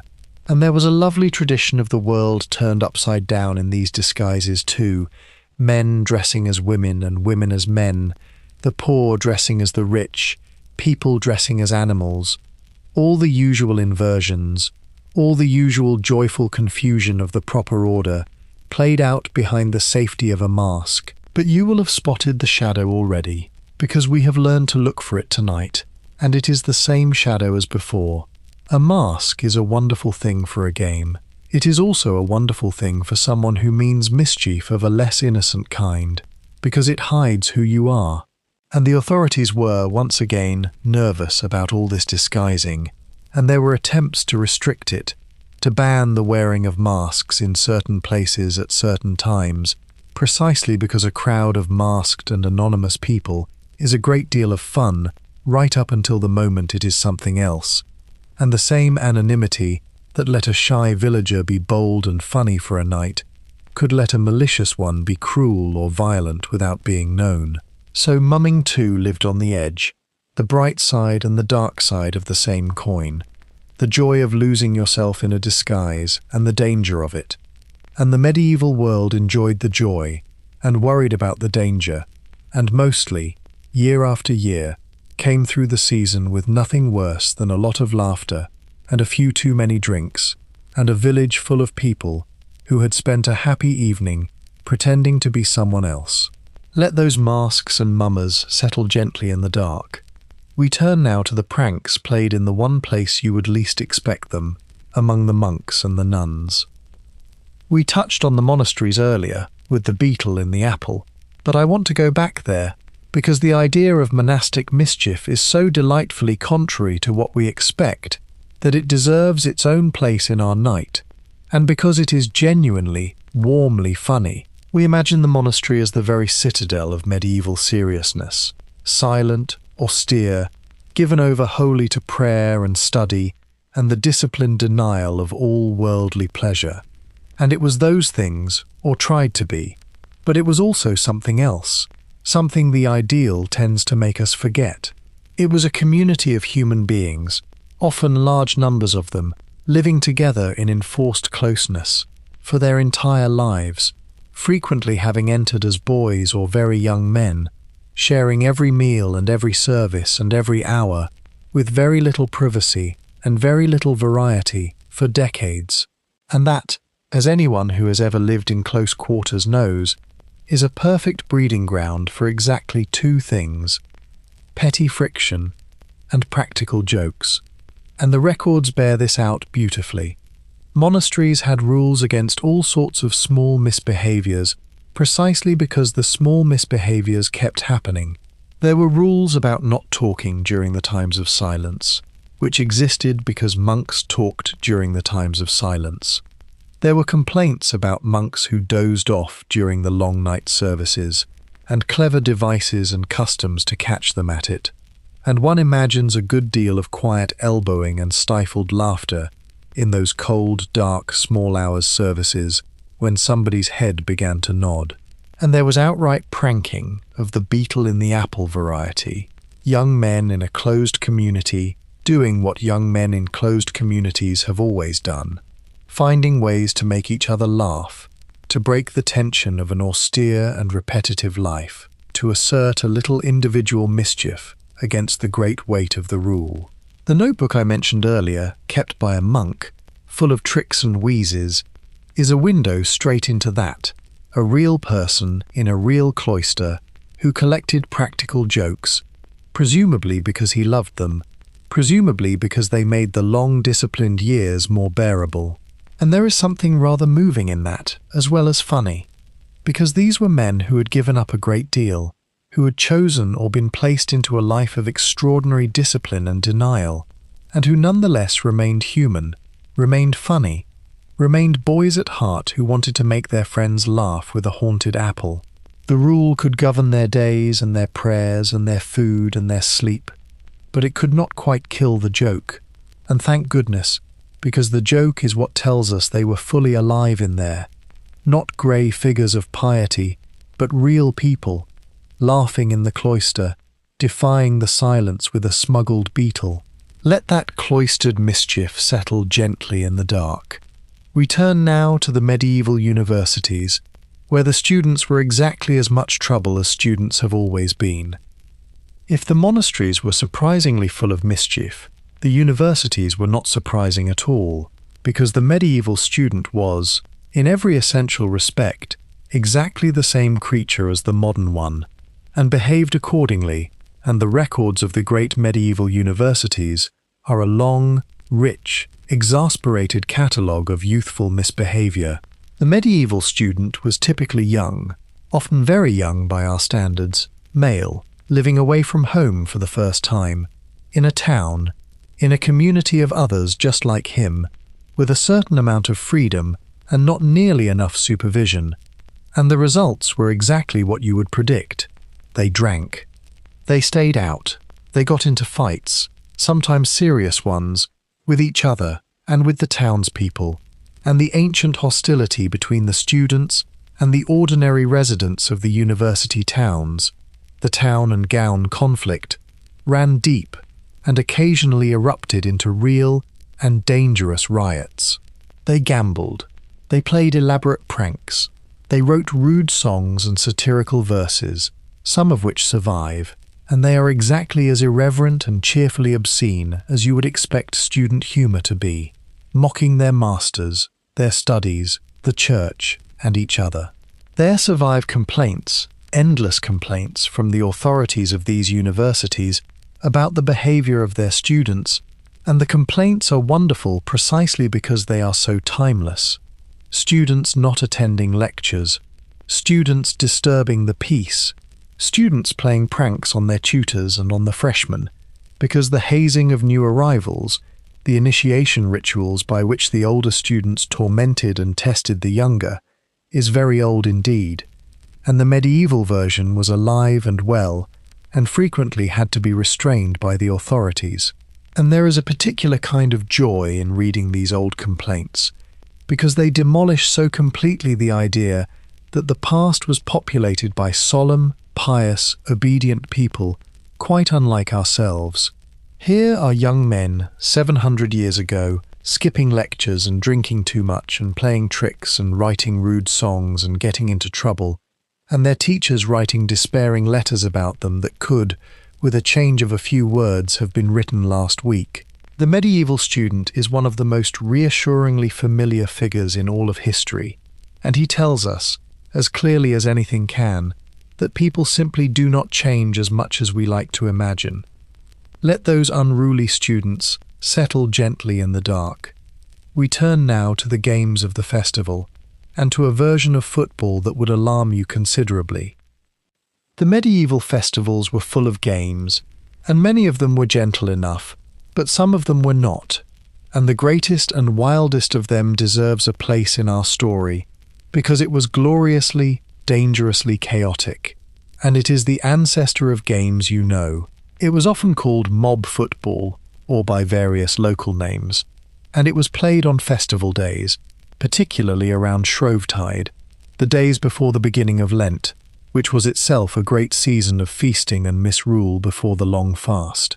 And it bore very little resemblance to any organised sport you would recognise.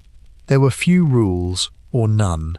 The two sides might be entire villages, or the two halves of a single town, and the number of players might run into the hundreds. The goals might be a mile apart, or more, at opposite ends of the parish. And the ball, once thrown into the middle of this enormous heaving mass of people, had somehow to be got to one end or the other, by any means whatsoever, through streets and fields and streams and hedges, over the course of an entire day, in a vast, surging, brawling, joyful riot. It was, by every account, mayhem. People were injured, property was damaged, so regularly that shopkeepers along the route would board up their windows on the day, exactly as you might before a storm.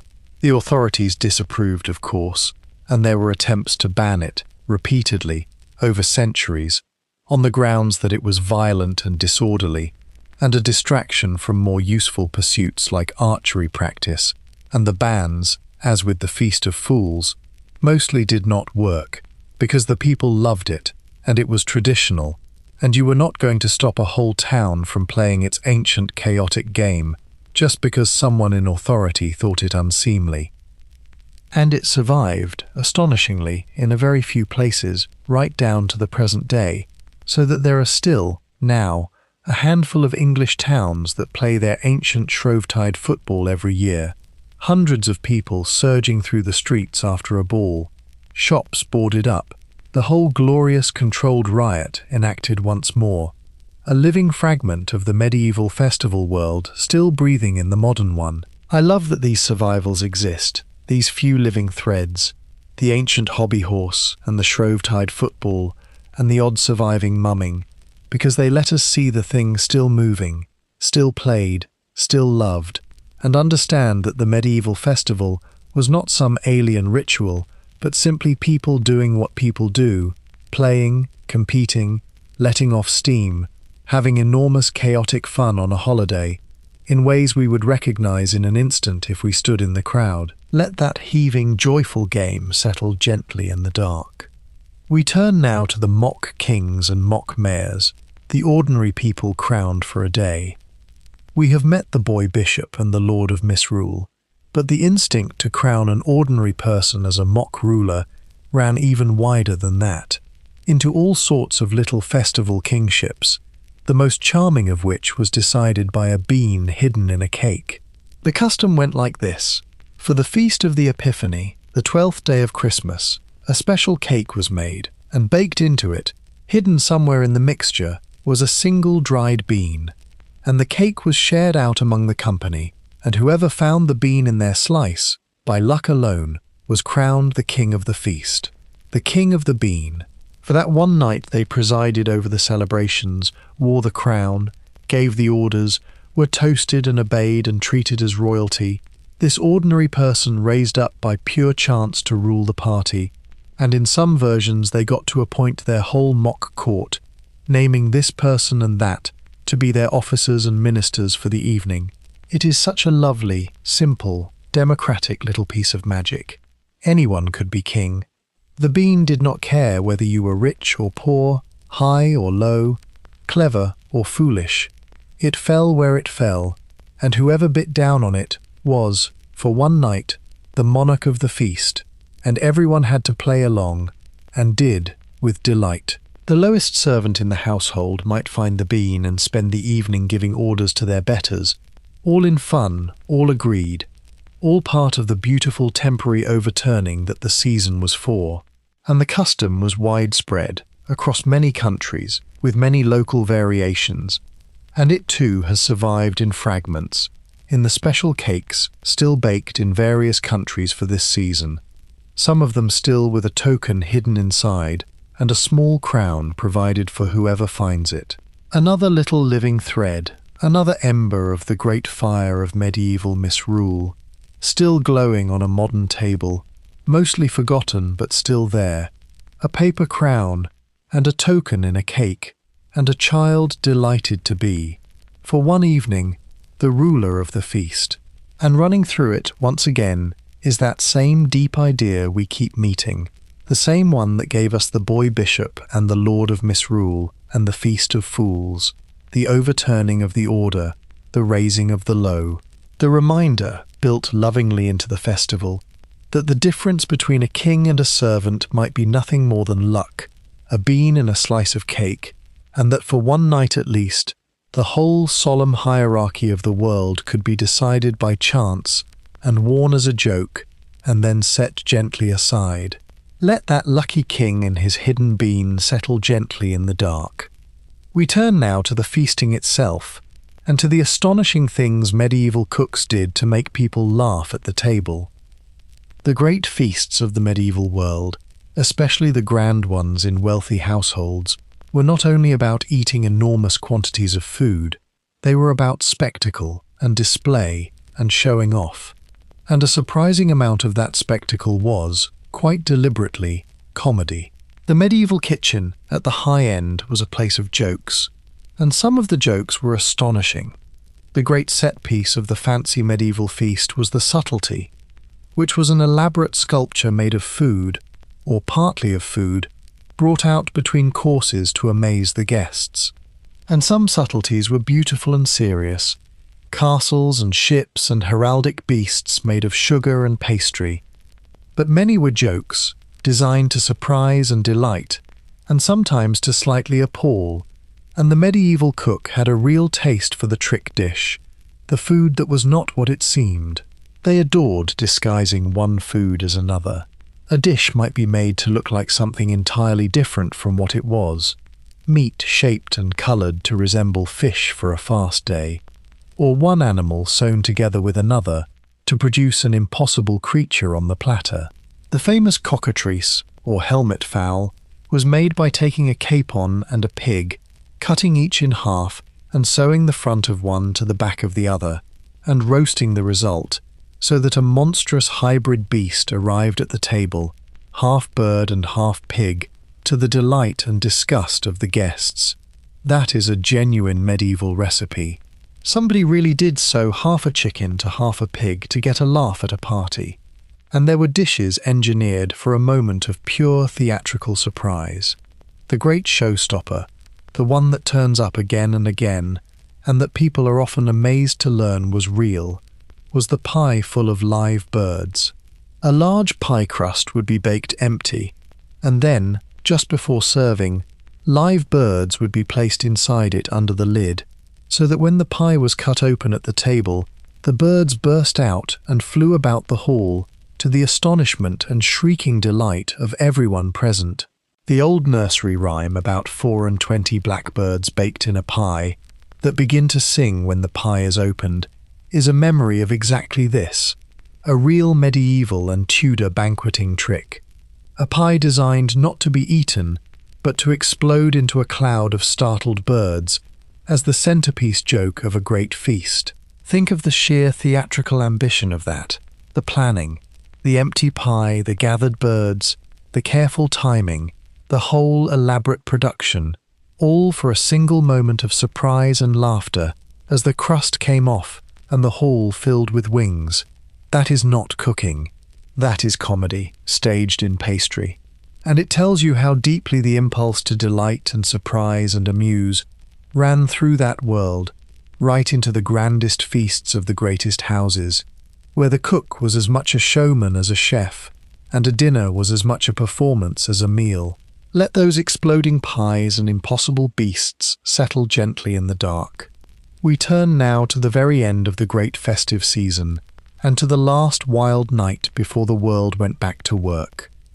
The long midwinter festival did not go on forever, and it ended, traditionally, with one last great celebration, the 12th night after Christmas, the eve of the Epiphany, and Twelfth Night was, in many places, the wildest and most beloved night of the whole season, the grand finale of misrule before the ordinary world returned. By Twelfth Night, the festival had been running for the better part of 2 weeks. The Lord of Misrule had been reigning over his chaos. The feasting and the games and the disguising had been going on, and Twelfth Night was the culmination, the last and greatest party, and it was celebrated with everything the season had to offer. The King of the Bean crowned from the special cake, the final and most elaborate revels, the mummers and the games and the wassailing, the great last blaze of the whole midwinter fire, before it was finally, reluctantly, put out.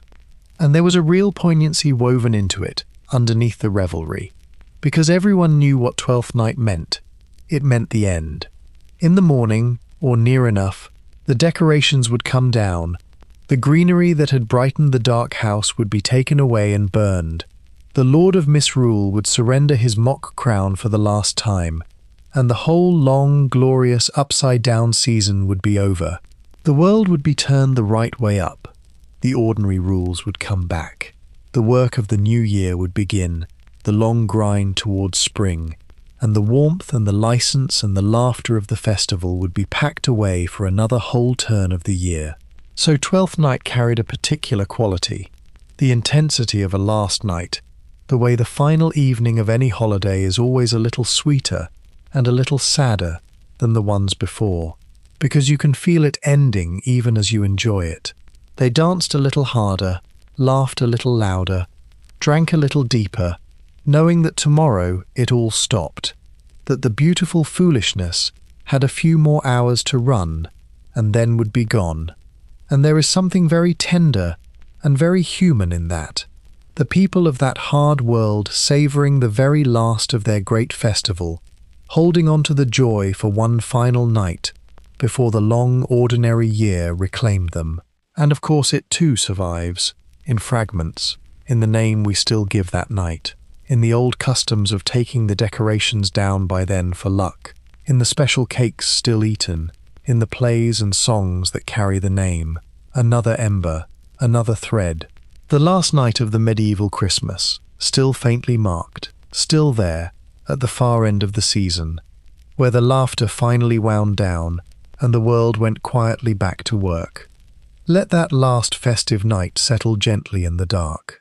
We turn now to the relics and the frauds, and to the great trade in holy objects that everybody half believed and half laughed at. Here is a subject that sits right on the line between genuine faith, outright fraud, and a joke that the medieval world was, at some level, playing on itself, and it is one of the stranger corners of our story, the trade in holy relics. Relics were the physical remains of saints, or objects associated with them, or with Christ, and they were enormously important to medieval religion, genuine focuses of devotion, believed to carry real spiritual power, drawing pilgrims from across the world to the great shrines that held them. That was the sincere and central fact of it, and I do not want to mock the real faith that lay behind it, which was deep and true for millions of people. But the demand for relics vastly outran the supply, as demand for a scarce and precious thing always does, and where demand outruns supply, the frauds arrive, and the medieval relic trade was riddled with them. Bones of dubious origin were sold as the bones of saints. There were, famously, enough fragments of the true cross scattered across Europe to build a ship, a point that medieval people themselves made and joked about. Saints appeared to have implausible numbers of heads and arms and fingers distributed among competing churches, each insisting theirs was genuine, and the most gloriously absurd example, which medieval people were themselves perfectly capable of finding absurd, was the holy foreskin. This was claimed to be the foreskin of Christ himself, from his circumcision, and it was a relic of the very highest prestige, and the difficulty was that a great many different churches across Europe claimed to possess it, all at the same time.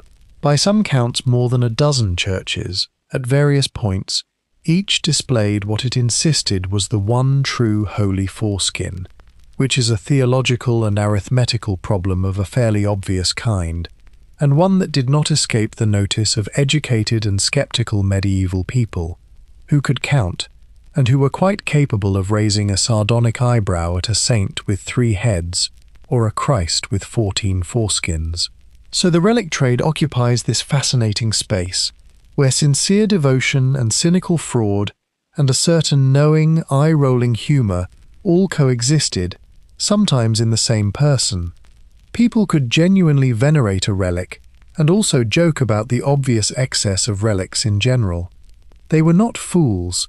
They knew the trade was full of nonsense, and yet the real faith persisted alongside the knowledge of the fraud, which is a very human combination, and one we should not be too quick to feel superior about, because we do exactly the same thing in 100 areas of our own lives, believing in something sincerely, while knowing perfectly well that much of what surrounds it is invented. Let those multiplying foreskins and 4-headed saints settle gently in the dark. We turn now to the scholars, and to the elaborate hoaxes that clever people played on other clever people. There is a special pleasure, a very old one, in fooling a clever person, in using their own cleverness against them, in leading a great scholar by the nose precisely because he is too learned to suspect a simple trick. And the medieval and early modern world of learning, which took itself extremely seriously, was a wonderful target for exactly this, and there are some lovely stories of it. The setup is always the same. You have a scholar of enormous erudition, a man who has spent his life mastering difficult knowledge, who is respected and perhaps a little vain about his learning, and who is therefore constitutionally unable to admit that there is anything he cannot decipher or explain. And you present him with something baffling, some puzzle or document or object, and you watch him tie himself in knots trying to display his mastery of it, when in fact the whole thing is nonsense designed precisely to exploit his refusal to say, "I do not know." There is a much-loved story, from a little after our period, but perfectly in this spirit, of a famous scholar renowned for his ability to translate ancient and mysterious languages, who was sent a document covered in strange, exotic characters, and who set to work with great confidence and laboured over it for days, producing an elaborate translation from what he took to be some deep Oriental tongue, until he happened to catch sight of the characters reflected in a mirror and realized, to his presumable horror, that they were simply ordinary letters written backwards, and that the mysterious message, once read the right way round, was a plain instruction telling him, more or less, to stop chasing nonsense and wasting his time on trifles, which is a joke that took days to land and required the victim to do all the work of fooling himself, which is the very finest kind. And this sort of thing delighted people, then as now, because it punctures exactly the right target. It does not mock the weak or the foolish. It mocks the proud, the learned, the self-important, the person whose vanity about their own cleverness is precisely the lever you use to move them. It is humour aimed upward again, at the pompous and the pretentious, which is where the medieval world aimed its best humour, and where the best humour is still aimed today. The scholar fooled by his own refusal to admit ignorance is a figure we still find funny, and we still produce, and still enjoy watching fall, because there is a deep justice in it. The vain, undone by their own vanity, the clever, caught by their own cleverness. Let that fooled scholar settle gently in the dark. We turn now to gather up everything we have wandered through tonight, and to find the gentle thread that runs through all of it. So let us draw it together now, softly, as you drift, because underneath all the beetles and the boy bishops and the knights afraid of snails, there has been a single thread running through this whole night, and I want to give it to you whole before you sleep. All of this laughter, all of this mischief, all of this elaborate, organized, joyful foolishness was doing something. It was not just idle fun, though it was fun. It was serving a deep human need, And the medieval world understood that need better than we sometimes do. It was a release. In a world that was hard and rigid and hierarchical, where most people had very little power and very little freedom, and were expected to keep their place and do their duty through lives that were often short and difficult, laughter was one of the few things that was free, and one of the few forms of power available to almost everyone. You might not be able to change your Lord, but you could laugh at him, at least once a year, at least in the margins of a book, at least behind a mask, at least through a fool who said what you could not. The joke was a small rebellion that everyone could afford, and it was a way of keeping proportion, of keeping the powerful and the solemn and the sacred from becoming quite unbearable. A society needs its serious things, its hierarchies and its ceremonies and its holy places, but a society whose serious things can never be laughed at becomes a kind of prison. The medieval world, for all its rigidity, understood this, and built in its escape valves, its days of misrule, its licensed fools, its margins full of nonsense, its whole tradition of turning the world safely upside down and then setting it right again. It knew that the dignity survives better for being mocked, that the pressure must be let off, that a people who cannot laugh at their masters will eventually do something much worse than laugh. And it was, simply, joy. Human beings are creatures who laugh, who play, who delight in mischief and cleverness, and the sheer silly pleasure of a good trick well played. That did not begin with us, and it will not end with us, and it did not skip the Middle Ages, whatever the grim picture in our heads might suggest. Those people in their cold, dark, difficult centuries laughed as hard as we do, and maybe harder, because they knew better than we do how much they needed it. And I want to say one more thing about that, because it is the deepest comfort in the whole night. We tend to feel, looking back at the past, a kind of pity for the people who lived there, and a kind of distance, as though their lives were so much harder and stranger than ours that we could never really meet them, never really know them, never sit down beside them as equals. And there is truth in the hardness.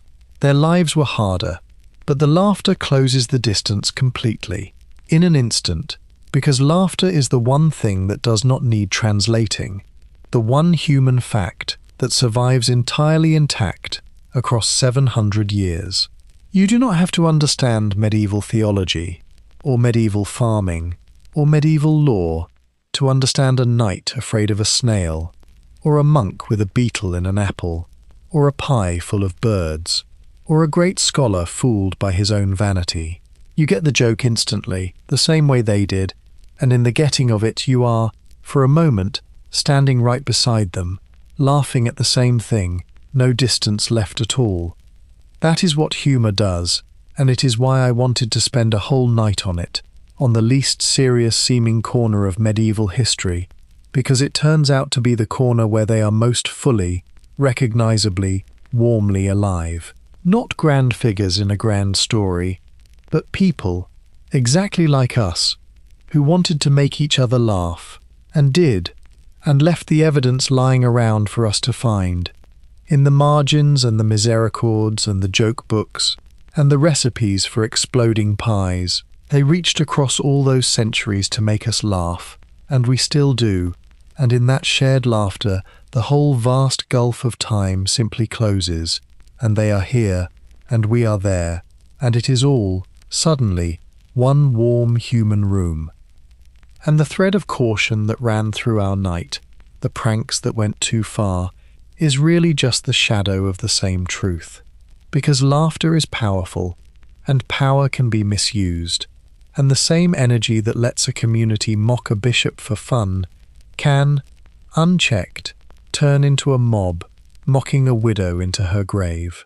The line between the joke that heals and the joke that wounds is the line between laughing with and laughing at, between mischief that punctures the powerful and cruelty that crushes the weak, and it is a line that has to be watched, in every age, including our own. The medieval world walked that line constantly, and mostly walked it well, and sometimes fell off it, exactly as we do.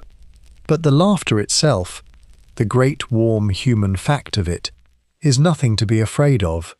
It is one of the best things we have, and one of the oldest, and one of the truest bridges between us and every person who ever lived.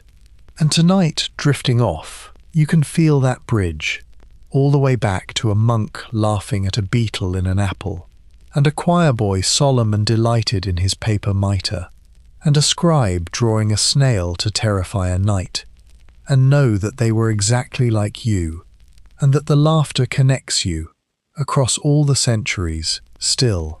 Let all that warm old laughter settle gently in the dark. We turn now, softly, away from the medieval world and its jokes, and toward nothing at all but your own rest. There is nothing more to think about tonight. The jokes are all told, the tricks all played, the festivals all ended, and you can let the whole bright, noisy medieval world grow quiet now, and dim, and drift away into the dark. Let the choir boy take off his little mitre and go home to bed. Let the feast of fools fall silent in its cathedral. Let the Lord of Misrule set down his mock crown, and the Abbot of Unreason hang up his robes, and the fool put away his bells. Let the mummers take off their masks and become themselves again.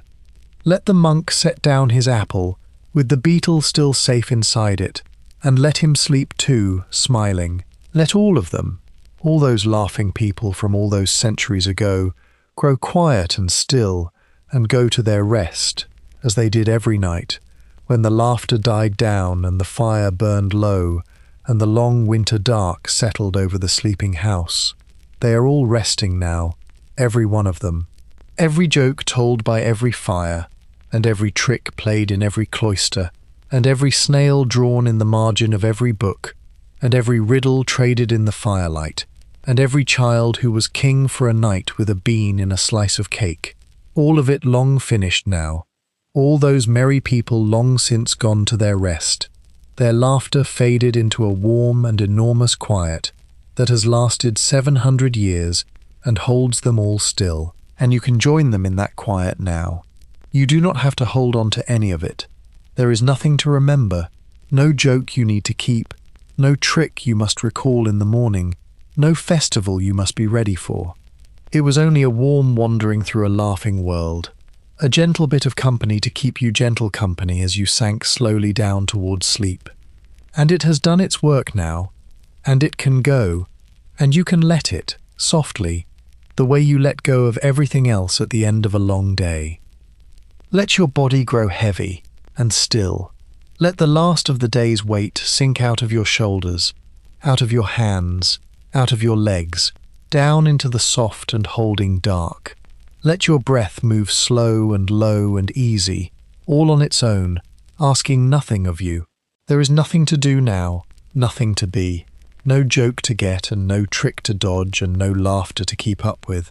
There is only the warmth and the softness and the quiet and the deep, gentle ease of a mind at rest at the end of the day. And if you carry anything from tonight down into your sleep, let it be only this, the gentlest possible version of it, that the people of the past were not so different from you, that they laughed and played and teased and delighted in silly, harmless things, exactly as you do, that across all the centuries, through all the hardship, the one warm thread that connects every human being who has ever lived is the simple capacity for joy, for a good laugh shared with someone you love, in the warmth at the end of a long day. You are part of that. You always have been, and it is a good and a safe and a happy thing to belong to. The world is the right way up again, and it can look after itself until morning. The revels are over, the lights are low, and you are safe and warm and held, in your own bed, in your own quiet, with all the gentle laughter of all the ages settling softly down around you like snow. Somewhere, on a church you will never see, a carved stone face is grinning into the dark, as it has for 800 years, and will for 800 more. Let it keep its long and patient watch over the sleeping town. You can simply rest now. Good night, traveller. Rest easy, sleep deep. I'll be here, somewhere in the quiet, when you wake.